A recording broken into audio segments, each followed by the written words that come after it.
Hello guys and welcome. In this video I will show you how to use CarPlay in iPhone, or how to connect your iPhone to your car steering wheel. If your car has a steering wheel that is CarPlay, so without wasting any time, let's get started. The first thing we need to do is go ahead and open the settings app. Here in the settings app, you need to scroll down and then tap on the general section.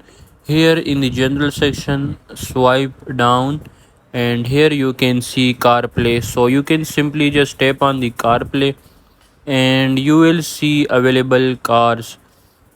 Here you will find your car, and if your car support wireless CarPlay, press and hold the voice control button on your steering wheel to start CarPlay setup. So that's it for this video. Make sure to like and subscribe for more. Until next time, see you soon in another video. Thank you so much for watching.